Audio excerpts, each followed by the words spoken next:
Welcome to the Back to Brick Property Podcast. I'm your host, David Lamb.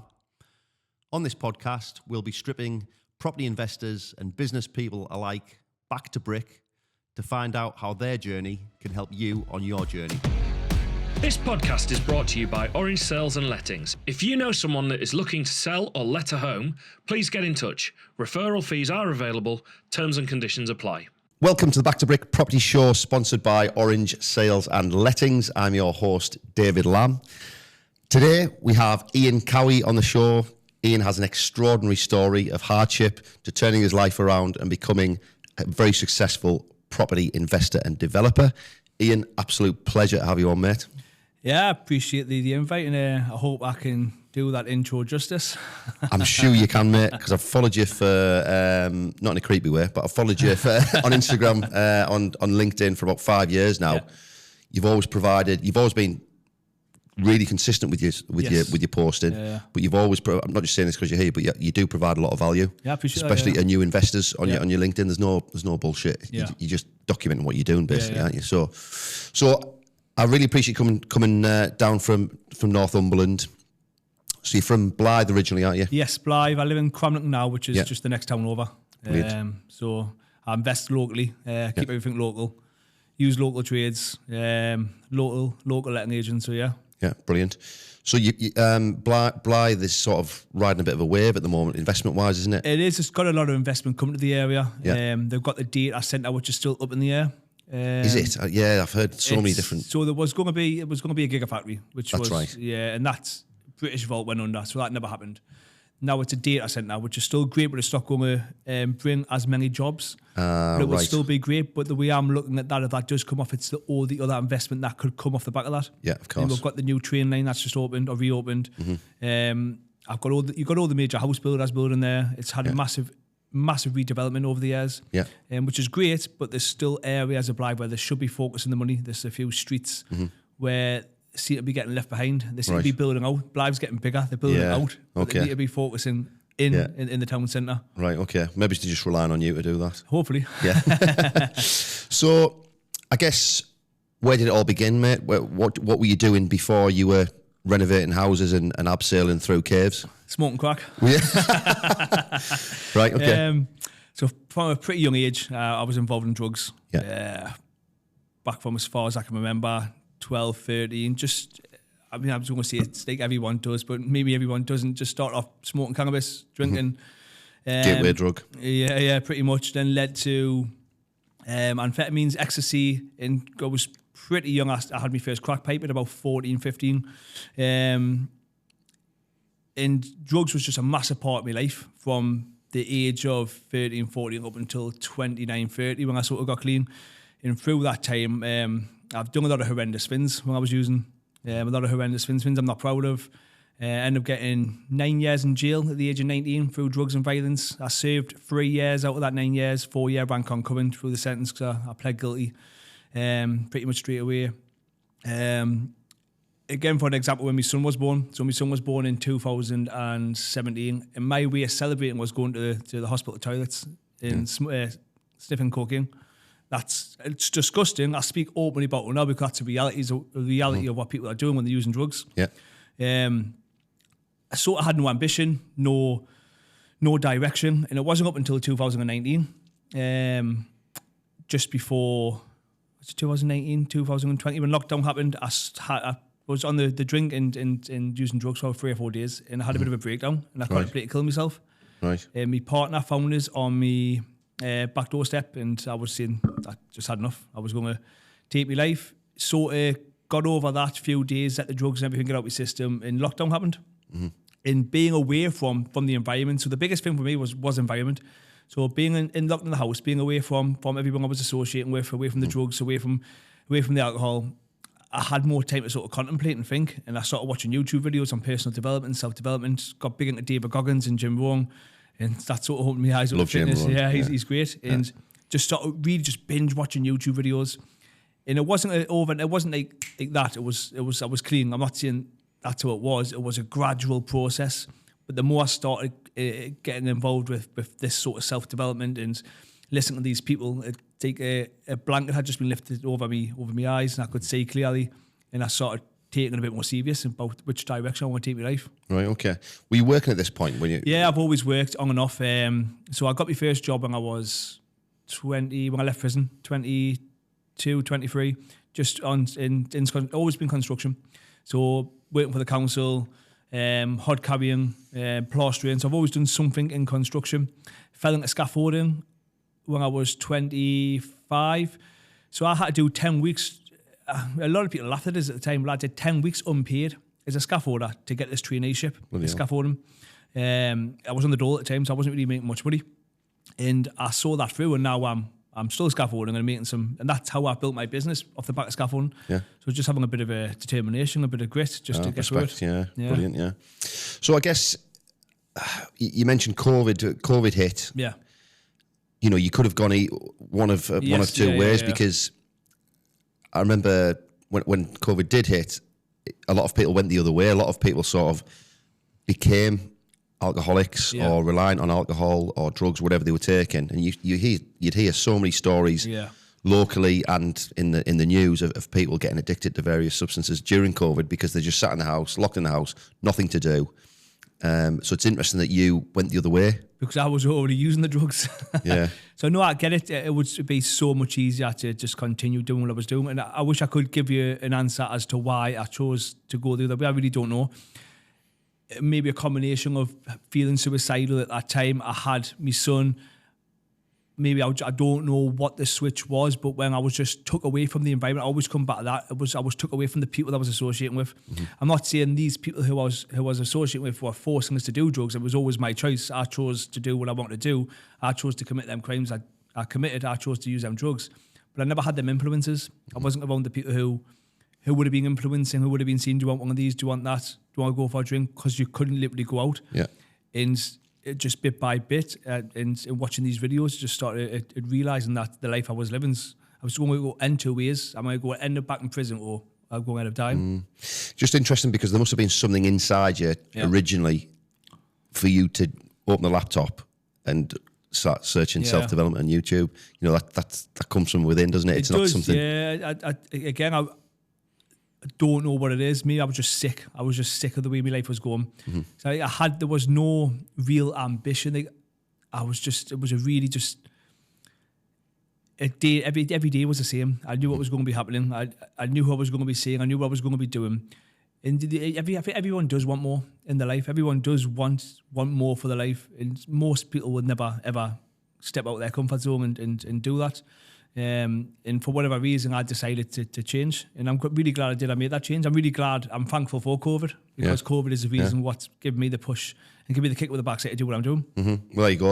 And it is so important that the people that you surround yourself with, I know they'll be completely different people these days for you, obviously, but they'll have just as much effect on you these days than they did in those days. And you know, the environment that you were in, you probably wouldn't have started drugs had you not been with those people. So it's luck of the draw sometimes when you're a youngster because you're so impressionable as well, aren't you? No, 100%. I mean, the conversations are completely different now. I remember I used to be sitting in the pub talking about who's the hardest and who's got the best gear. And now I'm sitting in rooms with people who are doing multi-million-pound developments and talking openly about money and about how to make money. Like, it's completely different. I think everyone's trying to help each other and out there and talk about business and money and life, and it's just completely different. Yeah, completely different. Yeah, it is. And I'm sure those. I hope those conversations have changed. I'm sure they have. So, sort of, tell me. You're looking at these self-development videos. You're immersing yourself in all this new information. It's COVID. You're sat in the house. Why property? What stuck out? Around about the same time, so back in 2020, maybe March, April, around that time, I was talking to a friend's stepdad who's got a small portfolio, and he sort of sparked the idea, telling us to look into it. So at the time, I actually did own my own house. I bought that back in 2017. So he sort of sparked the idea of having a look into it, and I had a bit of equity in my house. So I ended up refinancing my house that same year, pulling a bit of equity out and just buying a bite of that. On his sort of advice? Yes, he had about 10 properties at the time. He just didn't, his was just basic buy-to-lets. He's got a big groundworks firm. Right. He just wants pretty much low stress. He's just buying houses ready done and sticking tenants in. And it's worked quite well for him. Somewhere to store some cash. Yeah, pretty much. And it's worked all right for him. And I just pretty much did exactly that. I did exactly the same for him. Bought off the back of his advice, refinanced my home, bought a house in Bly for 78,300. Spent to date, I've probably spent $5,000 on it, and that's worth 115 now, and it's rented out for 725. So it's actually worked out pretty good, but I didn't understand ROI. I didn't understand anything. I had no idea what I was doing. It just so happened it worked out. Yeah. Well, that's the best way to learn sometimes, isn't it? Not always the cheapest way to learn, but the best way is just to do something, isn't it? I was going to say, I'm quite thankful I didn't get educated, because I speak to a lot. I was at a host Property and Property Doms. Saw that, yeah. So I was speaking to quite a few people there, and they were saying they've done progressive, they've done this course, they've done that course. I said, well, what you bought? Nothing. Exactly. I said, you're doing these course after course after course, trying to find you just need to get out there and buy something. Yeah. The amount of money you've spent on these courses, you could have bought 2 or 3 properties, and you would have been in a much better position. Yeah. These courses can only teach you so much. I mean, I've never really done massive some of these big education courses. Mine's mainly been YouTube and networking. Being part of some great networks has been massively beneficial for me. Yeah, 100%. I'm the same. No training, just immerse myself in sort of books and podcasts and stuff. And I'm all for reading. I read every day, but I speak to hard, that. Yeah, I know. But I speak to people that I speak to people that are reading every day and are watching the videos on YouTube, and like you just said there, they're not doing anything. They're scared to take the leap. And what's the point of having all this knowledge if you're not going to put it into action? And what you've done with your first property there is you've just thought, right, let's get going. Yeah, type of thing. I've always been a bit of a risk taker, anyways. Yeah. So what's the worst that's going to happen? I say to people all the time, what's the worst that's going to happen if everything was to go tits up and I was to go bankrupt? Am I going to go to jail? Probably not. Am I going to die? Probably not. Will the bank take everything off us? Yes. Can I start again? Yes. I mean, what is the worst that's going to happen? Yeah. So I should just go for it. Yes, it's educator risks, and now I know what I'm sort of doing. I hope. Yeah. What I'm doing, I'm sort of running the numbers a bit more seriously. I'm looking at deals with different eyes, so I sort of understand what I'm doing now. But yes, things can and still will go wrong. Of course they will. Yeah, of course they will. And you learn each time. Yeah, don't of course. You? Yeah. So that first deal, where did you find it? How did you finance it through your own home? Yes. Financing that. Where did you find the property?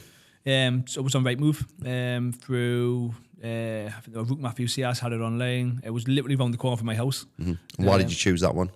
Just because I knew the area, I knew the streets, and it was a 3-bed. So it was a 3-bed house, and that was what I was sort of looking for. 3-bed semi. It was on the market for £80,000, and I got it for 78. So I thought I got a great deal. It turned out to be all right in the long run. I was going to say it's a good deal now. It's in a really good street. But yeah, there wasn't much for it. But I was just wanted to buy something. I believe you do when you're just starting. You just want to buy something, and that can be good and bad because you end up buying something absolutely dog shit. 100%, yeah. But this one didn't work out too bad. At that point, it's interesting because at that point when you're making your first investment purchase, what were your friends and family saying, and were they supportive because of what you'd just been through yourself, and then all of a sudden you're this guy who's investing in property? To be fair, no one in my family's ever had a business or done anything with themselves. I'm close to my mum and dad to an extent, but they haven't really done anything with their lives. I've got 3 sisters. They're all working, all got great lives, but they haven't started any businesses. And it's me and my brother. So me and my brother both had similar backgrounds with drinking drugs, and he's got a fantastic groundworks firm. He's got about 14 lads on for him. Oh, brilliant. Doing landscaping around the northeast. Me and him started business at the same time. And I don't know why we have, but we did it. So they didn't really get involved. They still don't now. They know what I'm doing because I share it with them, but they don't really have any input, to be fair. Yeah, okay. So did you get people criticising you? Or who do you think you are, type of thing? Yeah, I get that to this day. Yeah. Because as I started growing and realising the people I'm associating with aren't going to be beneficial for us, realistically, bit by bit, I just stopped associating with, stopped going out with them, stopped answering the calls. And I've had loads of stick on Facebook. I'm pretty sure there's people who I grew up with making fake Facebook accounts and selling us loads of abuse. But I've got quite thick skin. I'm all right. And if I remember where I came from, I know exactly where I come from. So I'm doing what I'm doing so I don't have to go back there. Exactly. Yeah. That's what I say. I know exactly the lifestyle I used to live. And some of these people, the great lads, the great people, they've got good jobs. If they want to go out on the weekend and continue living that life by going out, sniffing drugs and going back to work on money, by all means, great. Yeah. That you do that, but I don't want that life. There's more to life than just rinse and repeat what they're doing. Just living the same day by day. Yeah, for sure. I saw you posted on social media not long ago, actually, a selection of of the abusive messages that you'd received. It was quite interesting, actually, because we all get it. I'm the same. It's people I don't know. Now you've brought it up, it could be people I know that under a fake account. I don't know, but I guess when you're going out there and you're doing something with yourself, it shines a mirror on people, doesn't it? And they, it's how they feel about themselves half the time. But when I came with social media as well, because I was very apprehensive to post when I first started posting, so I didn't want to come across as look at me, look what I'm doing, look what you're doing. But I sort of got around that. That's not what I'm doing it for. It's more documenting what I'm doing. It's I can go back now and go through my Instagram feed and see that's what my first post was, and look what I'm doing now. And look at the first deal I posted, look what I'm doing now. Yeah. So it's more of a documenting to what I'm doing. There is no structure around what I'm doing with social media. It's just I wake up one day, I'm going to post about this, and it's worked out quite well. But yeah, I do still get that from a few people. Remember where you come from. Yeah. Who do you think you are? How did you find that posting in the early days of social media? Because I do quite a lot of social media stuff myself now, but it's not natural. It doesn't come naturally to anyone, I don't think. It doesn't. It's a lot easier now because I've got the routine. I've got the habit of it. If that makes sense. Because I'm big into the gym, so if I miss a gym session, I feel shit. I feel guilty. Yeah. Same if I don't post. If I don't do a posting a day, I feel like I'm letting myself down. So I don't know if I've just drilled myself to feel like that. But yes, at the start, I was very apprehensive of what I would say, and I would write a post out and delete it. Say I can't say that, and I would rewrite it and delete it. But now I'm not bothered how I come across. It's more just about being out there and being in people's faces. Yeah. If it wasn't because of social media, I wouldn't be sitting here, pretty much, or I wouldn't be. I'm speaking at PIN in Leeds in a couple of months' time. Great. I'm speaking on the Property Developer Show podcast in Liverpool next month. Brilliant. That's all off social media. Yeah. That's all just off being a social media gobshite. Yeah. We're just being yourself, aren't you? You're not dressing things up and trying to be something you're not. You're literally posting what you're doing. Yeah, that's it. Yeah. And it holds you accountable as well, like you've said on your own page. Yeah, I've had people reach out to us and when I've posted about certain deals, say, well, you could have done this, you could have done that. So it's great. I mean, people giving us their point of view on it. Or I've had a few times, I use ChatGPT a little bit now as well, which is great. But I've had people message where you've spelt that one, you've spelt this one. I can't spell for shit. Yeah. Who cares though? Yeah, no, that's it. But I've got thick skin. I'm not really, I couldn't really care, to be fair. Brilliant, mate. Brilliant attitude. So that first deal, you've got it. It needed very little work. You say you've spent $5,000 on it since you owned it. So tenanted, yes. And then where did you go from there? So I still had some money left over, and I had a bit of money from saving some scaffolding, and I bought a pair of flats, my second project, pair of 10-side flats on one title, and I thought again it only needs £2,000 spent on it, and right. I didn't. No. I got the keys, so a couple of things happened. The downstairs flat was tenanted. I had a tenant in. Viewed it, good. It was in all right condition. Upstairs flat, I believe it only needed decorating and carpets. The tenant moved out just before completion, so I should have probably went back and checked. I didn't. When I got the keys, went in, and there was a board, like a plank of wood on the floor, saying "Do not stand here, floor unstable." So I took it up, lifted the cot. It was a big hole. The floor was rotten. I had woodworm and damp quite bad. And as there's a video. I've got a video on Instagram. As I was standing in there looking at this hole, I fell through it while I was recording. Oh, God.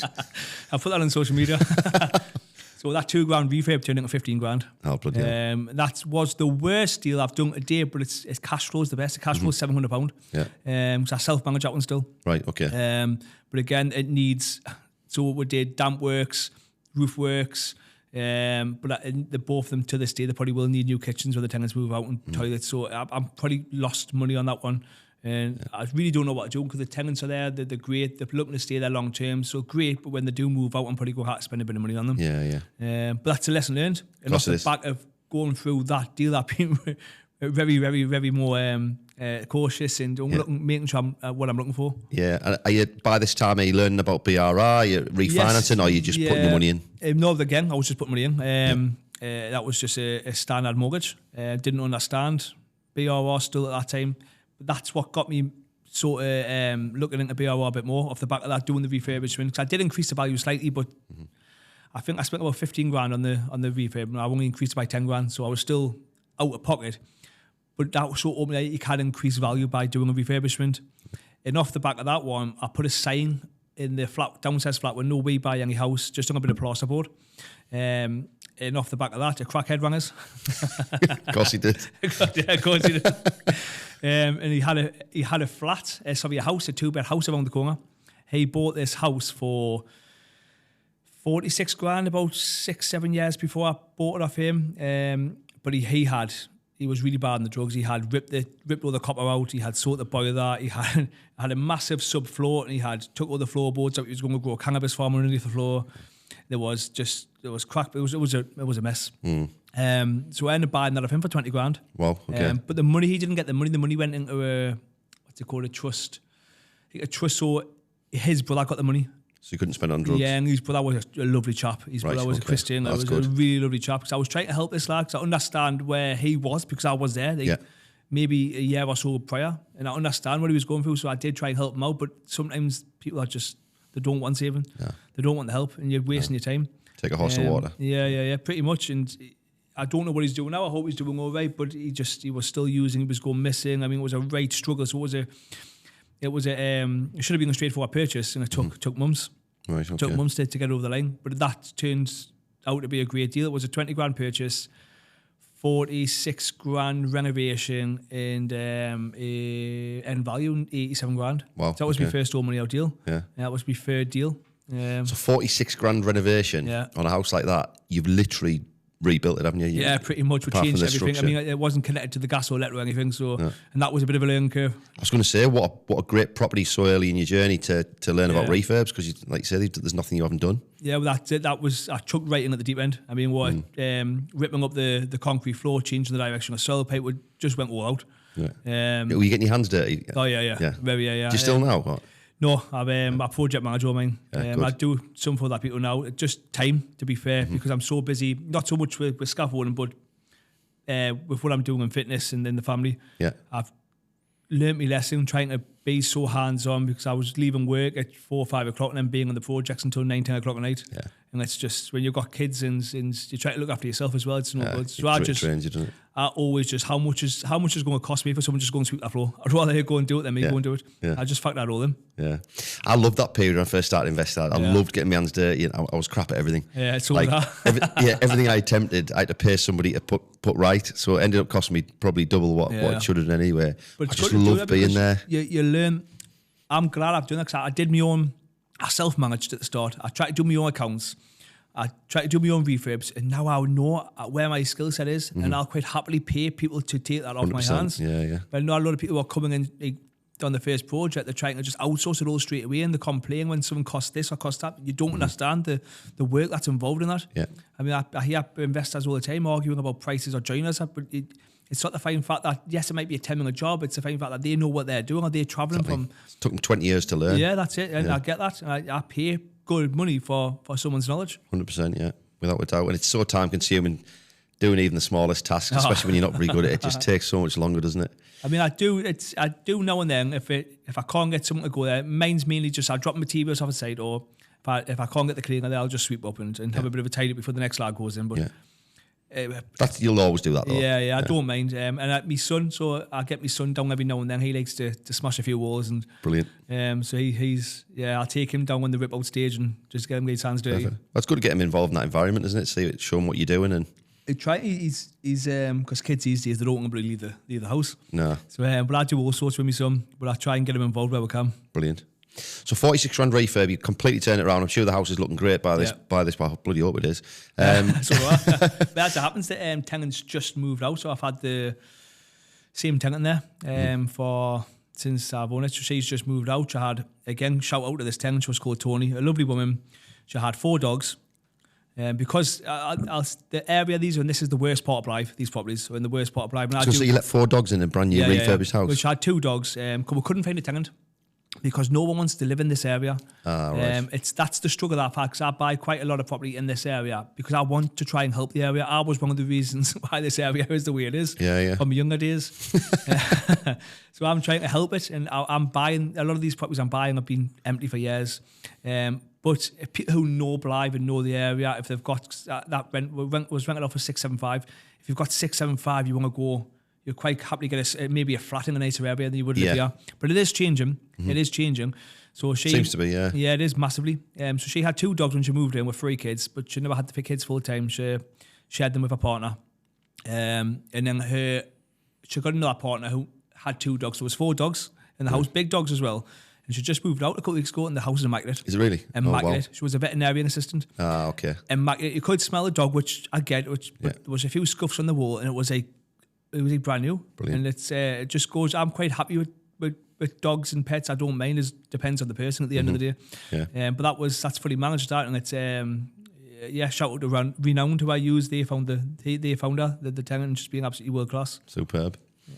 So that went well for you then. You got the revat. You say 86 it valued up at 87 grand. So that was an absolute win for you then, wasn't it? Yes, and that sort of massively opened my eyes up to what is possible with the BRR. Yeah, and is that what brought BRR to the table for you, that deal? Pretty much that deal, because I had an idea, so I thought it was going to be worth 75 grand, the deal. So I was basing my figures off there, and I thought the refurb was going to be 25 grand. Yeah. And it cost, because I didn't understand what things cost. Yeah. I really didn't. And then my brother came in at this point, and he put a bit of money into it.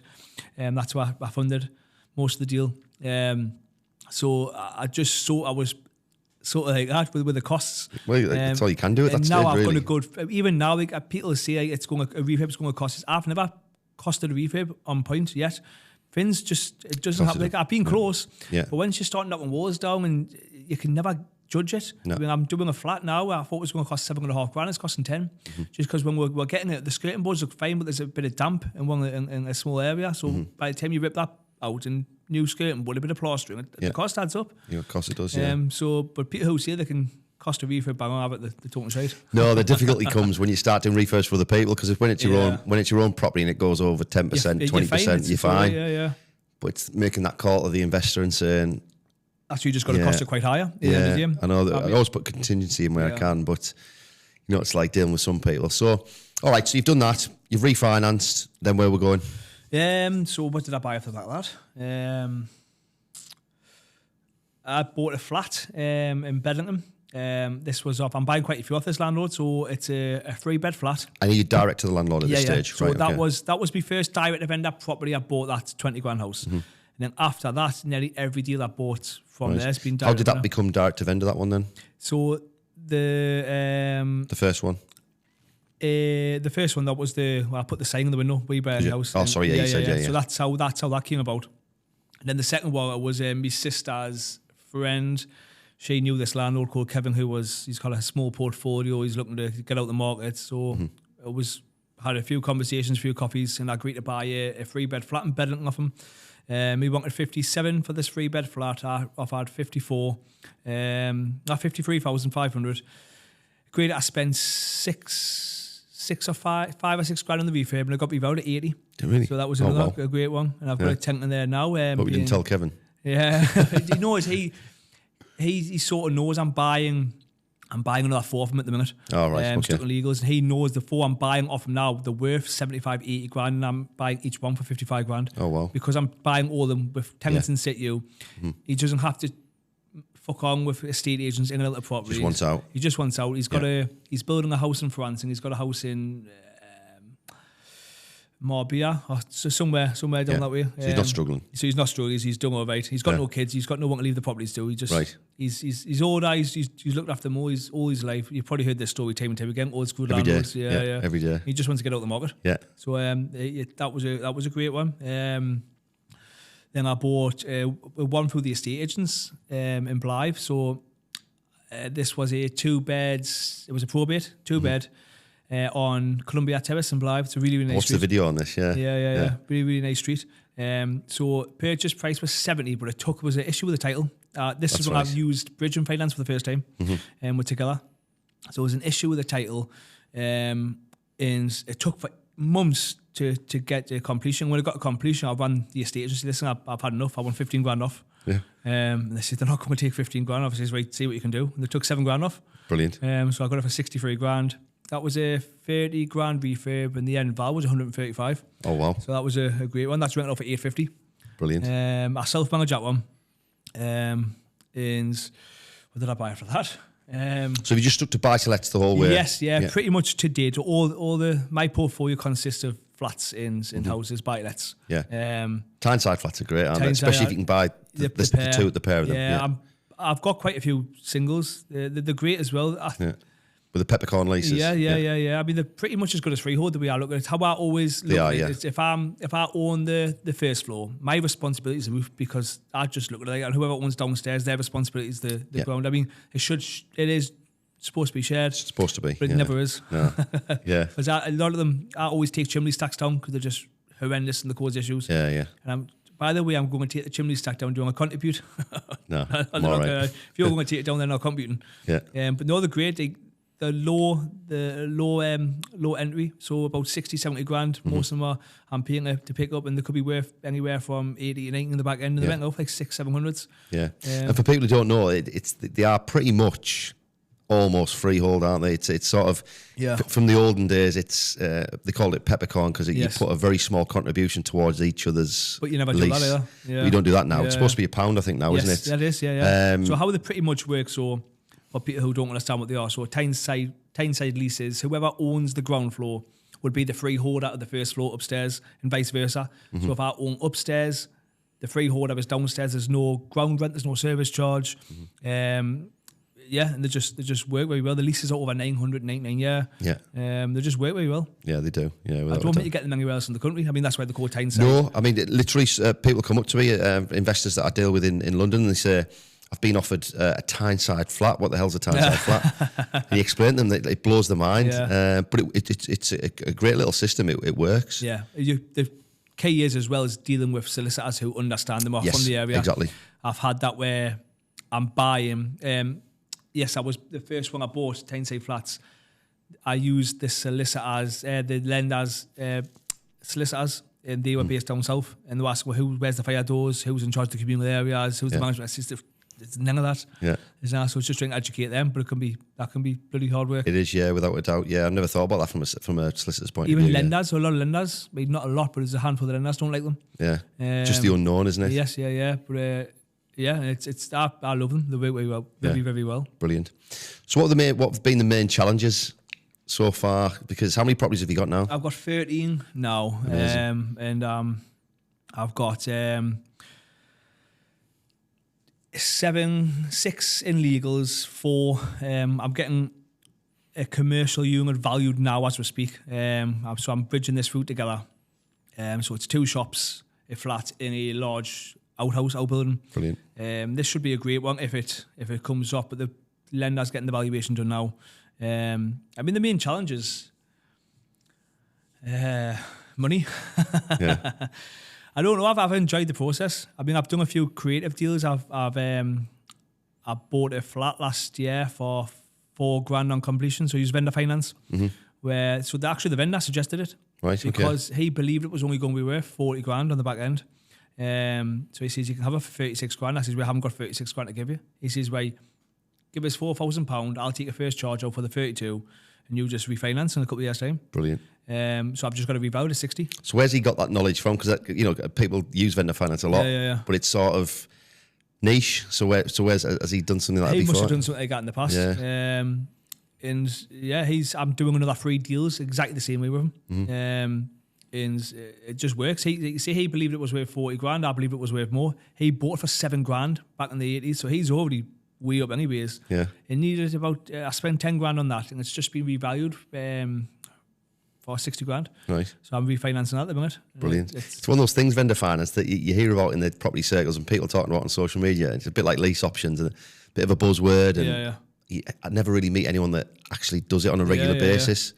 That's interesting because you obviously will be keen to use vendor finance again. Oh yes, yeah. I mean, it's not going to work for every property or every person. It's very subjective and very individual who's going to do that. As it happens, he wants to work with me. We've built up a great relationship. I bought a couple off him already.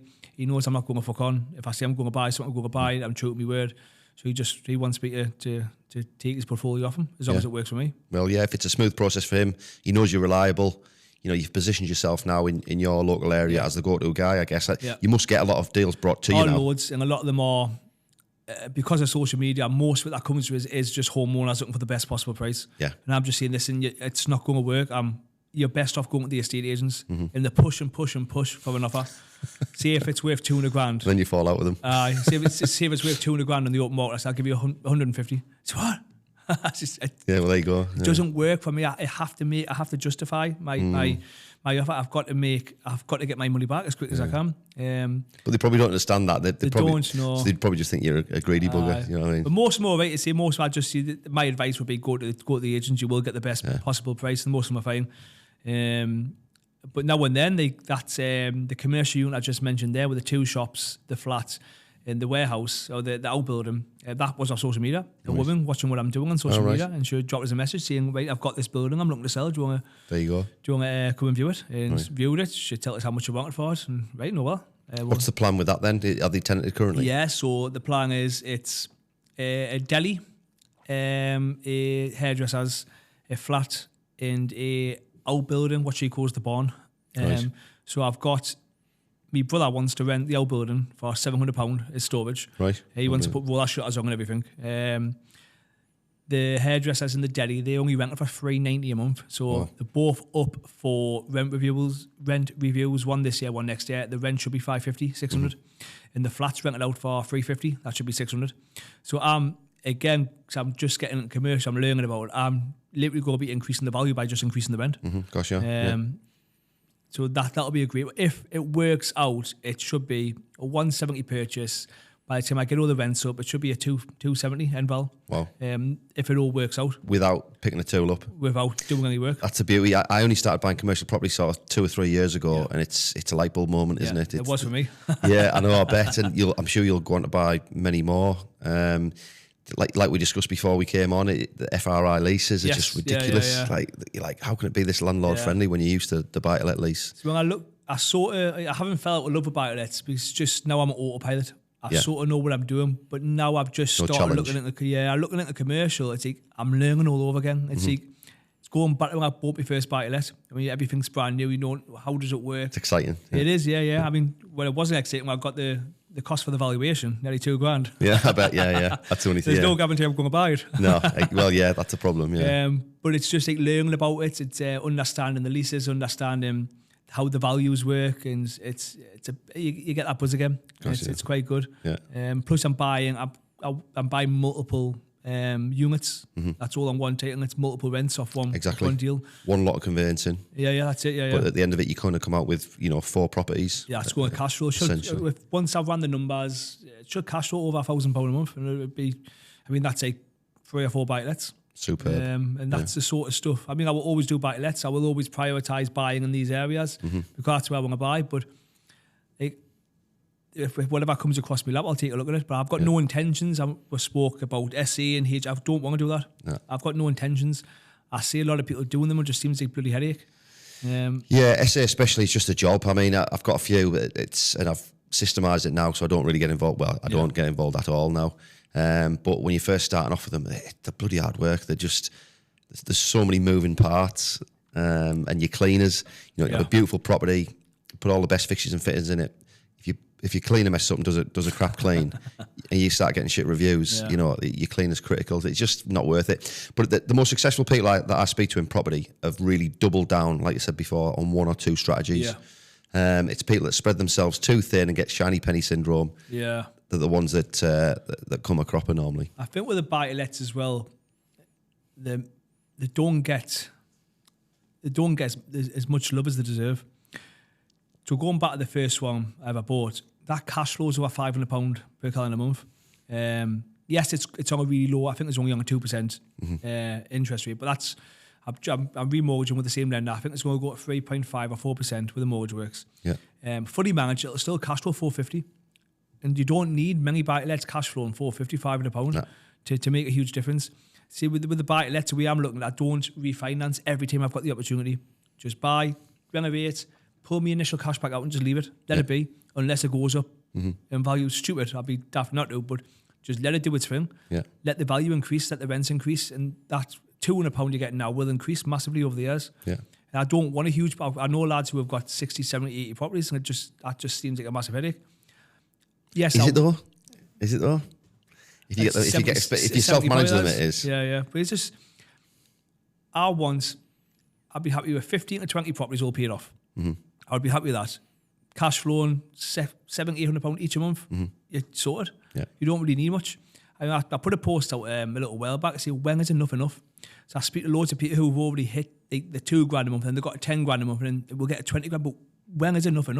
So, are you just doing it for the sake of doing it? Yeah. And I think people find it becomes addictive. And they find it hard to stop. I mean, I've got a figure I want to get to. I've got that figure. I've always said I won't stop completely, but I'll stop doing it to the extent I'm doing it. And I want to go traveling. I'm big into running. I want to spend more time in the mountains, spend more time with the kids. I want to prioritise doing that. Yes, I will do the odd deal when it comes up, but I'll not be out there in the thick of it every day. I think you're right. I think you bang on there because it is addictive, especially when you've got like a growth mindset. Yeah. Which people like us obviously do have. You're always looking for that next step. And you just got to be careful your life doesn't pass you by, haven't you? It does. With the kids, I work so much. And I do when I spend time with the kids, I spend time with the kids.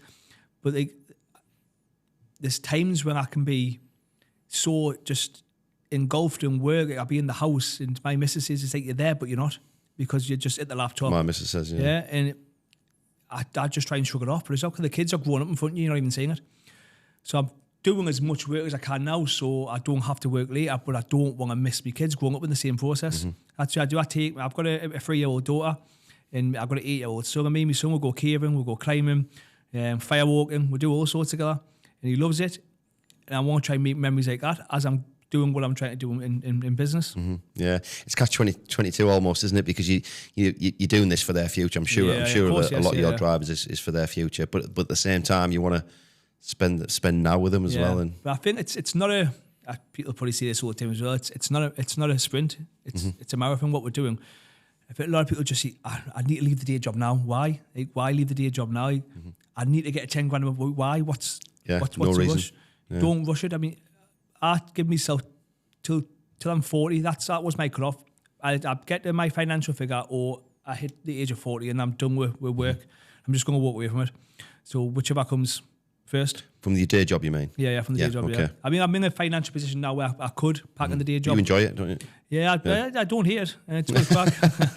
And it's good money. It's really good money. I work about 25, 30 hours a week, so it's not like I'm 9 to 5. It's nothing like that. I'm up every day at 5 o'clock. I've got the same routine. Up at 5. I have me creating. I do some stretching. I write down my goals, my affirmation. I've started doing that for about over a year ago. I'm at the gym for an hour. I'm at work, and I normally leave work at about anywhere from 1 till 3 o'clock, and then it's whatever I've got planned for the rest of the day. Brilliant. And I love the routine because it comes to the weekends when I'm not working, the whole routine goes out the window. Yeah, that's it. You're just with the kids. Yeah. So I'm with the bank holiday week. I think we're going to go to the lakes this weekend. But I try and spend as much time with the kids as I can. Brilliant. Especially me, laddie. Like, I mean, my daughter's still a bit small to do what we do because we're spending a lot of time in the lakes, me and my son. So when she's a bit older, she'll be coming out with I wouldn't throw her down a cave yet. No, not yet. But it's great. How you been, Kevin? I've done canyoneering in the Philippines. That was scary enough for me. I'm claustrophobic, so I won't be doing any major caving. I'm all about doing the stuff I don't want to do. Like, I've got this sort of mentality now where if it's uncomfortable, I want to do it. That could be. I mean, it doesn't always have to be with caves and running and. I mean, I did attack dogs a couple of years back where I wear a big suit and let the dogs wag us all over. Oh, bloody hell. Well, I was doing a 30-second elevator pitch. Oh, bloody hell. That was interesting. As you do. Yeah, it could even be just as having a conversation, having that conversation with someone you don't want to have with, because that can be really terrifying at times. I mean, I haven't got the most loving relationship with my mum and dad, and we don't tell each other we love each other. And I find it very difficult and very hard to tell my mum and dad I love them. For whatever reason. So to try and get over the fear and doing that. And I think we have to do these things. We have to put ourselves in these uncomfortable positions mentally and physically to help ourselves grow. To grow, yeah. Yeah, I massively believe that. Yeah. Yeah, without a doubt. It can be anything. You know, what's very comfortable to you could be very uncomfortable to me. And it's we're all very, very different in that way, aren't we? So, you know, you do obviously doing that on a daily basis. I read somewhere you should do one thing that scares you every day. Oh yeah, 100%. Yeah. And I try and do that. I mean, again, like you say, could just be having that conversation with a builder or anything, but just try and do something uncomfortable because life is too comfortable these days. I mean, you don't have to really leave the house. You've got Netflix, you can get Uber Eats. You don't have to. You can just sit in your boxers all day and 100%. get what you want. Yeah. And we'll have to manufacture. A lot of people do. Yeah, they do, yeah. And that's why most people are the way they are, they're overweight and their bodies are knackered. Yeah. I look at some of the older fellas. There's a bricklayer on my site now. I'm working in Washington. He's 60-year-old and he looks 40. He's in great nick. Oh, wow. He doesn't train. He just eats decent and he's just active all day. He's just on his feet. He's a bricklayer, so he's up and down ladders all day. Anyway, he looks really good. Yeah. And then you've got someone like similar age, similar died, but who works an office job, and they're knackered. Yeah. They're knackered. The bodies are really falling apart on them. Yeah, exactly. That is the biggest killer. Just sitting still, just doing nothing, which you clearly don't do. So you said your biggest challenge was money, which I guess it is for most people. The value of the properties that you're buying are obviously the lower end. Yeah, lower, yeah. It's not unusual numbers for the Northeast by any means. Have you found that you have been able to self-fund a lot of them because you've got a good income yourself? You're obviously refinancing other properties as well. Yeah. So that's how it's pretty much. I've just been the numbers have got to work. So I've got to get my money back, or I can't continue to invest. Now my brother came on board. Like I say, he makes mega money doing the groundwork. So we've got a company together. And we're doing a bit of investing together. So yeah, I've got to get my money back as soon as I'm refurbing and refinancing. It's got to rinse, repeat. Yes, you will leave 5, 10, 15 grand. Is that because of the volume you're doing now? Is it? No, it took us 10 years. 10 years. It took us about 4 years to buy 10 properties. Now I'm buying 10 properties this year. So that's how it happens, isn't it? Yeah. So and I'm pretty much double my cash flow and double my portfolio. If everything comes off, there's a lot of issues with titles and yeah, of course, yeah. Because most of these are all off-market deals as well. I was supposed to complete on a pair of Tyneside flats 2 weeks ago. It was an off-market deal. The woman lives in London. Everything was going. It took ages to get completion. Everything was going ahead. It was 25 grand for 2 flats, and she just disappeared. Oh wow! She just completely vanished. The council introduced us to us. The council's trying to track her down. Obviously, it's cost me like £1,300-1,400 in legal fees. So it's like, what's going on? I didn't know what's going on. And the solicitor said, we can't hold your money any longer. We're going to have to send your money back if she comes back on the scene. And that's one of the issues dealing with direct to vendors. Is sometimes it doesn't work out. Yeah, the agent's sort of the glue in the deal. Sometimes keeping it ticking over, isn't it? I mean, one of the other issues I mentioned about the 20 grand house I bought is finding my tenants, especially in some of the areas I'm buying in. I bought another house last year for 20 grand. That was off market. 52 grand refurb, and that got valued at 100 grand. And it took 12 weeks to find a tenant. Bloody hell. 12 weeks. And the property was immaculate. Oh. Three bedrooms, all brand new, but it's just because of the area. And people say, why do you invest in that area? Because I'm from that area. I live there. I've got family who live there. And I want the area to improve. And it is improving the selective licensing in that area. Yeah. So it has made a lot of landlords wake up, saying we can't just half-arse it anymore, because the council are starting to crack down on them. Yeah. I don't know what your thoughts are on selective licensing. I believe it is actually starting to work in this area. Yeah, I think if it's done correctly, I think it's 100% the right way to go. It's just a lot of councils. They haven't got a clue what they're doing. In particular, it's just a money-making scheme. Yeah, that's what I thought. Right? Obviously, I've got about 6 or 7 properties in this area. It's £500 per licence, 5 years. So it was a few grand. But what they're actually doing there, knocking on people's doors, and they want to know who the landlords are who haven't got the licence, and they're issuing notices. And I've noticed a lot of properties come for sale in this area because the landlords don't want to get the licence or they can't get the licence. Yeah. And it's always, I'm not bashing Southerners whatsoever, but it's always the Southerners who are buying properties in these areas because they're dead cheap. But they're not from the area, they don't see what's going on, and they're just putting anyone in them. And it's brought the area down massively. Yeah, that's the only danger, isn't it? Yeah. When people, obviously the North East is a hot spot for southern investors now. It's, it's cheap. But the amount of, when the Gigafactory in Blythe was in the process, and it was all rumoured to be happening, the amount of sources that were emailing me deals from Blythe, and the headline was always Gigafactory incoming, huge capital growth incoming, blah, blah, blah.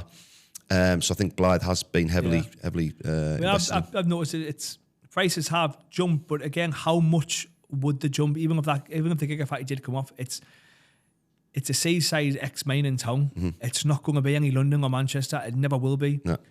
yes, it could. The prices could jump, but how far they're going to jump? There's a ceiling, isn't there? Yeah, of course there is. I mean, over time they will do well. Yeah. But mine's more just for the price of the properties compared to how much rent you can achieve on them is great. Yeah. So that's what I'm doing it for. So the buy-to-lets can cash flow anywhere from 300 upwards. Yeah. Okay. So you stepped into commercial now. Your criteria when you were looking at properties in the early days was sort of just buy decent stuff if you could. There wasn't a lot of theory behind it, I guess.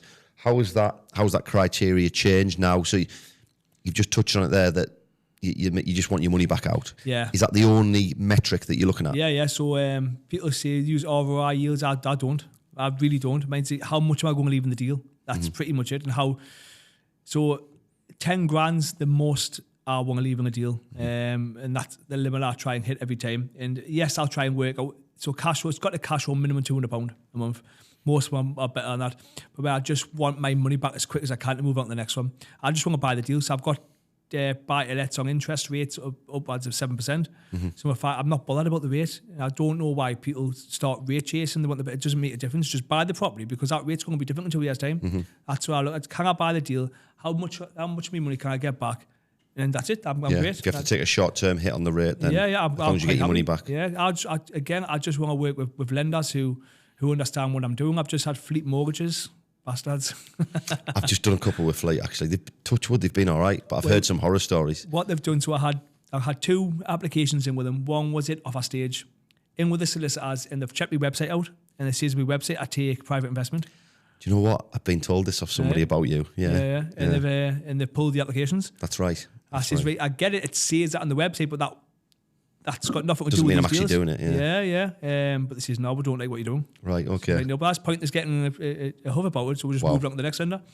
As if they're even going on your website. I know. Well, they're doing the due diligence, aren't they? Well, yeah, which I guess is good in a way, but you'd think they'd have better things to do than But again, they were just an absolute pain to the amount of questions they were asking, the backwards and forwards. It was just a pain. So I just want to work with. I'm not bothered about the rate, so I really don't care. I'll happily go low product fee, high rate. That's why I pretty much work. Actually, I use Together quite a lot because Together are just simple to work with. The good I like Together, yeah. Everything I do now, I bridge. Everything is bridged with Together.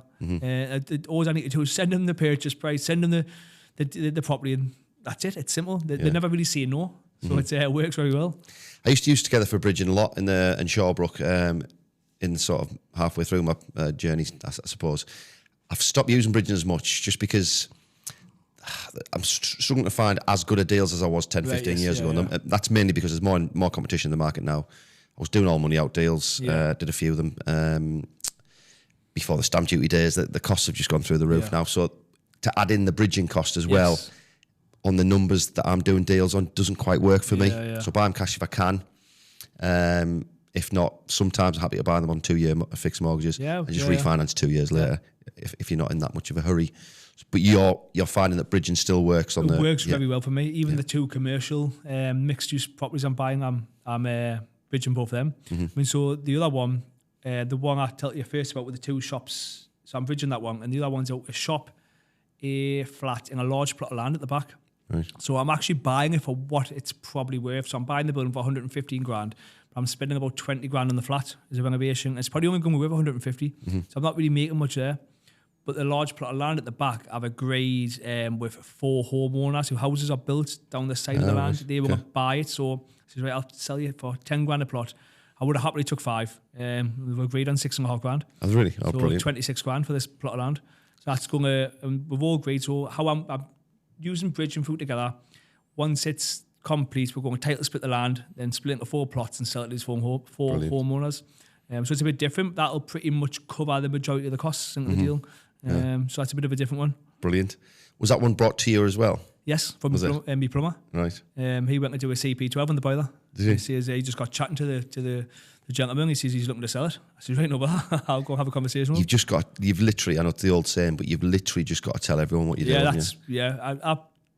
What you said, I have become very well known in Blythe. Yeah. Blythe, Cramlington, Ashington, not so much Ashington, but Blythe, Cramlington, Bedlington for the person to go to a property. Off telling everyone what I'm doing. I'm posting on social media constantly. Yeah, mate, I was told about you years ago. I mean, I'm an hour away from you, and people were talking about you. So you're obviously doing something right, and Yeah. you, like you said before on the socials, you're very consistent, which is the key. I don't think you post, not you personally, in general, people's posts don't have to be that great. I think people try and spend a lot of time making it this amazing post. Yeah. I mean, you can go through a lot of mine and they're just, even my videos, they're just very raw. I don't do any editing. Could be walking on the mountains. I think that's what people want now, Yeah. because everyone's a video editor now, and Yeah. everyone's filtering the videos and pictures and all this bollocks, and you're coming on raw, you're being yourself, Yeah. and you're talking as you would normally talk. I think That's people it. buy I'm not into trying that. to pretend I'm something I'm not. I'm being quite honest with people about what I'm doing, the mistakes I've made. And I mean, I've been all over social media about my past. I think I wanted to be upfront with people. If I did ever attract some major angel investment, I would rather say, this is my background, by the way. This is who I am. Exactly, yeah. Before you get into bed with us. Transparency, Yeah, because you don't want to take a large lump of money off someone and they find out that you've got a bit of a checkered past and they don't like you. Yeah. Well, yeah, you don't think you're hiding something, do you? Yeah. But you're obviously not. So respect. So you said obviously you're getting brought deals here on social media. Are you getting offered finance now then? Yes, so I've got a meeting with someone tomorrow. I got a phone call tonight. So, as I say, I've not really used angel investment. It's all been self-funded. Me and my brother have done a little bit. And I am still apprehensive too. I was just going to ask you, how do you feel about using it, going into it? If I was going to use it, it'll have to be on a deal-by-deal basis. I would never just take it for the sake of taking it. If I was going to use it, I would have to have a deal lined up and it would have to be in that deal.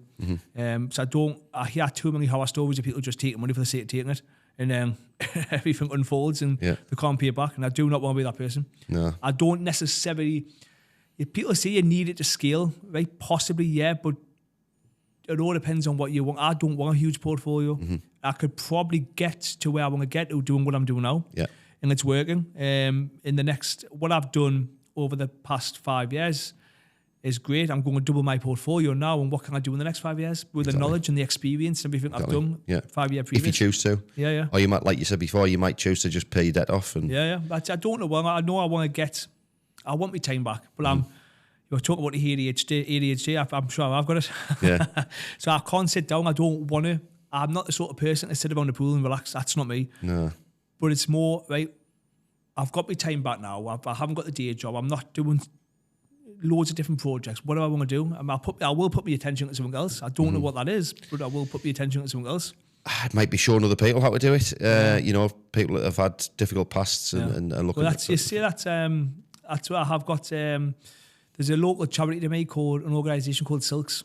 So they're like a youth club. Right. And I was going there when I was young and a bit of an idiot. And they helped me get my first job, helped me get my CSCS card. And I ran across Hadrian's Wall last year for them, Right. 70 mil. I raised just over £1,200 for them. Brilliant. And I'm doing another event for them in January. So I'm running 160 mil across the Pennine Way. 4.5 days. But they do loads for young kids, giving them advice on drugs. It's just somewhere safe to sit. I would love to get involved in that. Yeah. Or people who have experienced drug abuse or being in jail, because I know how hard and how much of a struggle it is. And unfortunately, most people who are living that life are just going to continue to live that life because they haven't been shown any other way. No, that's it. They don't know any other way. But I'm sure there are people on your estate and where you're from and where you operate with your investment properties.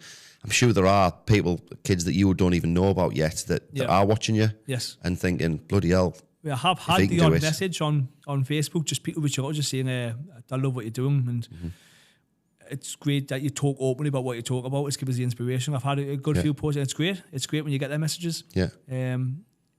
But yeah, I would love to do so. I don't know how I would do it. Maybe just going out talking to them. Yeah. But I would love to chuck me some time and attention like that. Yeah, I mean, even just spend this couple of hours with you, I can't imagine you getting to 10 grand a month or whatever your target is and then saying, right, I'm just going to chill out. No, I would still always do property because I just know the power to it. Yeah. But it'll be a very more... I could even just get to the point, if I thought about this loads, once I've built the portfolio and it's cash flow, I could even just buy some good properties and good luck, just stick 20, 30, 40 grand in as a deposit, just let it do its own thing. Exactly. If I don't necessarily need the money now, I don't need to go through the hassle of because refurbishments are fucking hard work. Yeah. Nothing ever goes to plan. It always costs more and always overruns. So if you can buy a property already ready done in a great location, and just if you're getting a reasonable discount you're happy with, and just let it do its thing. Yeah, I think a lot of people are actually getting to that stage now. You're seeing a lot of sources, especially doing very well, selling turnkey deals. I've noticed last 18 months or so. I was talking about to someone else about this the other day. And everyone's obsessed with BRR, and they have been for 10 years, and for good reason, because it's the best way to build. It's the best way to build a portfolio. However, I think a lot of people are getting to talk 10, 15 properties and going, do you know what? I can't be bothered with the hassle. I'm just going to bang. I'm just going to bang some money in a property and increase my portfolio that way. That's where the commercials come in for me. I never ever considered commercial until these fell into my lap. These off-market deals, and once I started researching and looking at the numbers and realising FOI leases, and I said, well, why have I never even considered this before? We don't know what you don't know. I don't know, and now I would love to do more stuff like that. Shops with tops or small blocks of flats. I don't really need much work done to them because it's just it's a lot easier, and you're increasing your portfolio size and your income more than a buy-to-let would. Of course you are. But when you're starting out in property and you're early into property and someone talks about buying shops with tops and mixed-use units and plots of land out the back, it just you can't comprehend, can you? You're like, that's too complex for me. But like you said, there's nothing complex about it at all. No, once you just... but you're right, when I first started, when I bought my first buy-to-let, and someone would be telling us in 5 years' time you're buying a shop with a top and a plot of land, you're going to divide the land up into 4 bits and see what you're about. But as you just get being around the right people and speaking to the right people and understand it's not really that much hard work, to be fair. Yeah. I mean, principles are the same, aren't they? Yeah. It's the same as with the commercial. Like I'm increasing the value by just doing a bit of paperwork, getting the rents up, well, there you go. strengthening the leases. Yeah. I can increase the rent massively, increase the value massively by just doing a bit of paperwork. Yeah, you look a lot more control, haven't you? Yeah. So on that, networking, you seem to be out there a lot more lately with the property and pop-doms stuff, etc. I know you're going out to Leeds to talk to Pin, you said. So what value are you getting from that so far? Mine, so I just want to, it's more exposure for myself. I got asked to speak at my first in-person event a couple of years ago. It was Property Investors North East Pine in Newcastle, and it was pretty much about what I've spoke about here, about my history with drugs and in prison.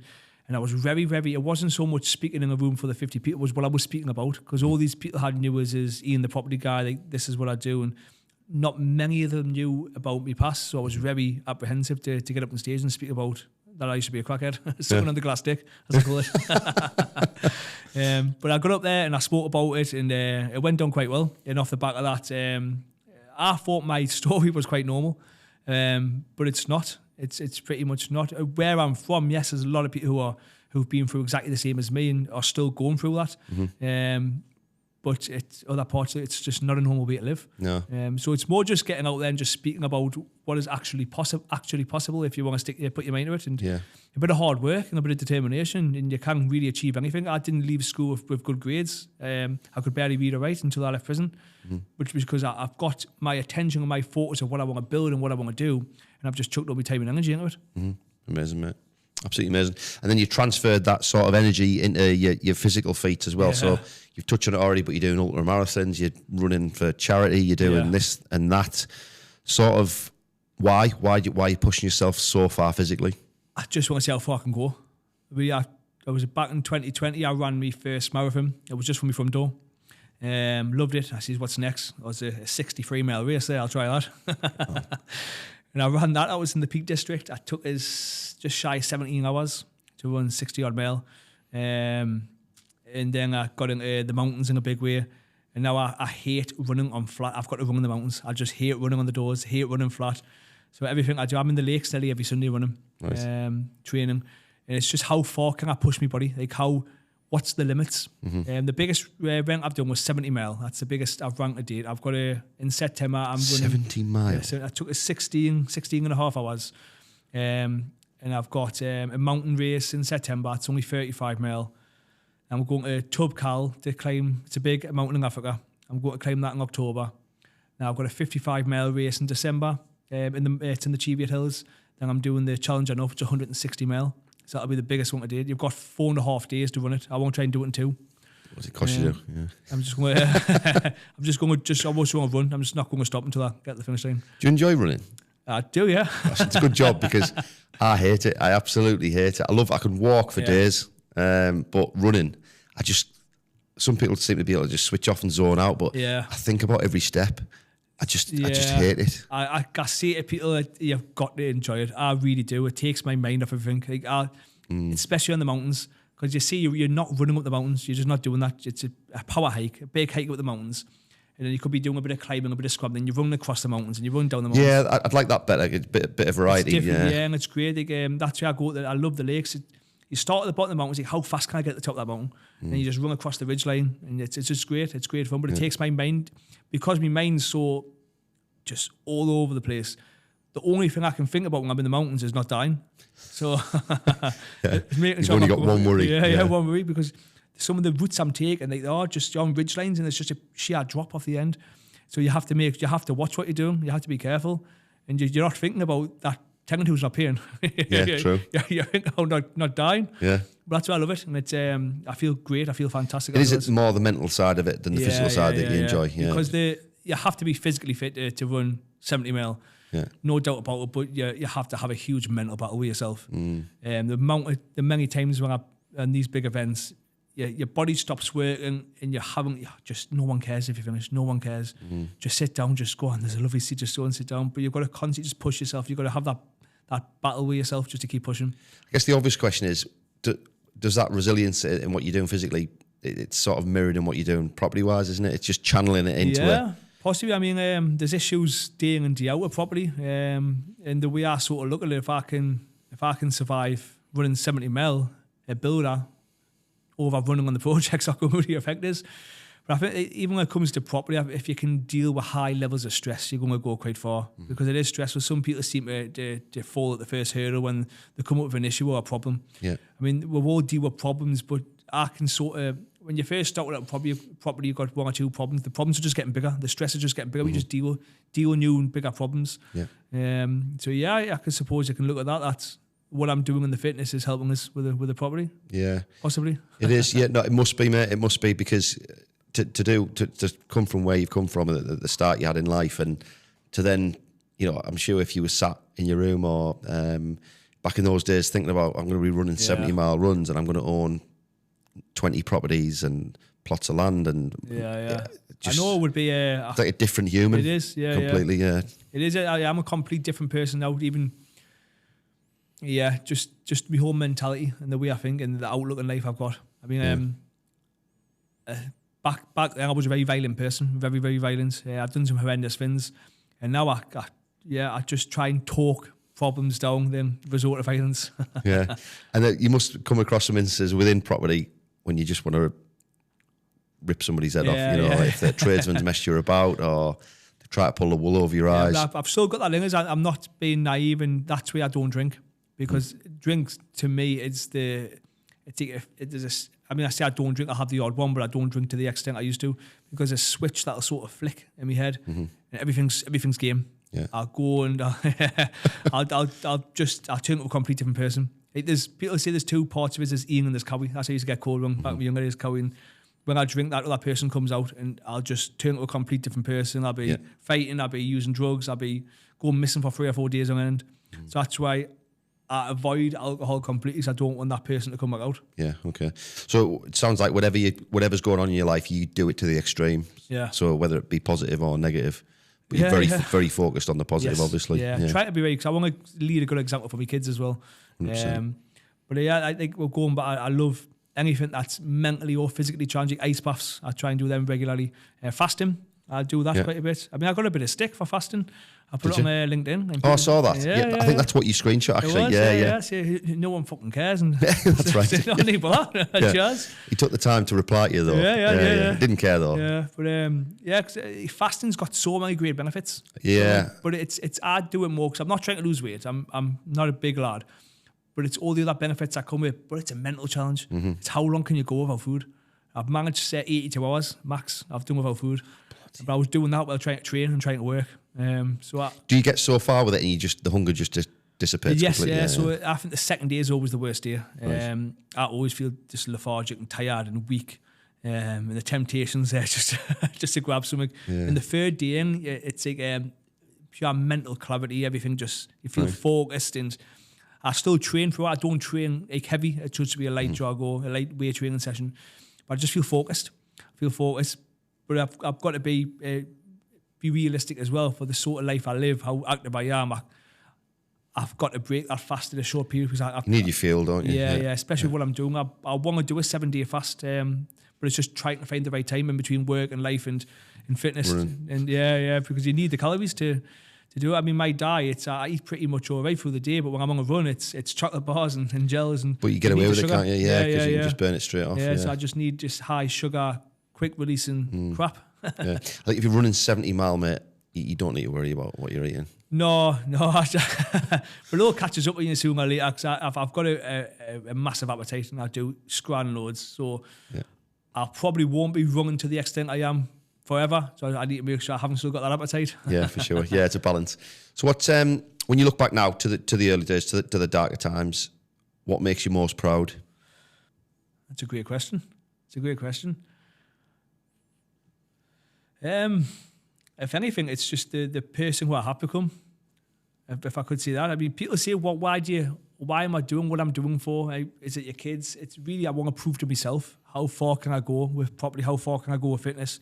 Because I was living at one extreme where I had fuck all. I didn't have anything apart from a drug habit and alcohol. I was selling drugs, I was using drugs, and that was my life. And so how far can I take this, what I'm doing now? How far can I push the fitness?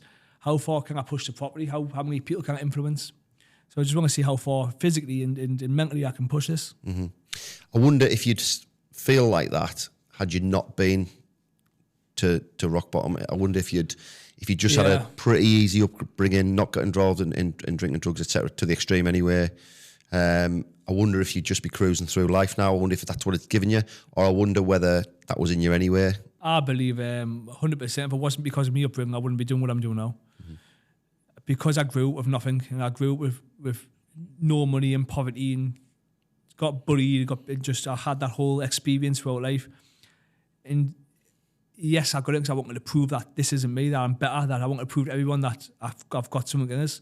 Mm-hmm. And if I had a nice upbringing, a loving family, got a decent job as a scav, I don't believe I'll be doing what I'm doing now. Mm-hmm. I would still always have something in us to do what I'm doing. I mean, I started my first business when I was 15, selling drugs.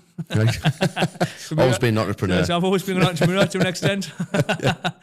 But I do 100% believe the only reason I'm doing what I'm doing now is because of the life I lived when I was younger. Mm-hmm. And that's amazing, really, when you look at it and see what's given you. And throughout this conversation, what's come across to me is you seem very focused on proving it to yourself, to nobody else. Yeah, I'm sure there's obviously elements of your family, etc., but you've got this thing in that you really want to prove it to you and you only. So I was always told I wasn't going to be anything throughout school. People who I grew up with got put down quite a lot. So it is a massive, like, how far can I take this? Mm-hmm. Especially with the fitness, how far can I take this? Even with business, my plan was to buy a handful of houses, and now I'm surpassed that, and I'm doing deals I never thought I would be doing. It's like, how far can I take this? Yes, there's a financial figure I want to hit, and when I hit that, I will scale back. But yeah, it is all down to, I want to just prove to myself that I'm capable of doing it. Mm-hmm. I'm sceptical about you scaling back, I'll be honest. I think that's what I've got in my head. I will. We might have a conversation in a few years' time. Yeah, I was going to say, I can see how it's going to go. So what do you think specifically the biggest thing is that property's given you? A new outlook on life. I know it's what it's going to give it. It's give us focus massively. People ask us, like, I didn't go to rehab or anything with the drugs. It was just, I changed my attention and the focus onto something else. So my attention and focus on using drugs, and I jumped into business, and all my time and energy and everything I was using in that lifestyle, I chucked into this new lifestyle. So it's giving us a new lease of life, and it's giving us focus, it's giving us attention, and now it's going to give us and my family a great life. Mm-hmm. I mean, just little things. I took $4,500 out of the business earlier in the year to go to Spain for a week. Being able to do that. Mm-hmm. It's because of property and fitness. It's the reason I am where I am now. Mm-hmm. Yeah, and I guess you could have, like you said before, you could have channeled that energy into anything. It's been property circumstantially because of the guy you knew who had the small portfolio, well, decent portfolio actually, 10 properties. So, but you've just grasped onto it. Yeah, it's all luck, really. It's lucky I had that conversation. It's lucky I knew that gentleman.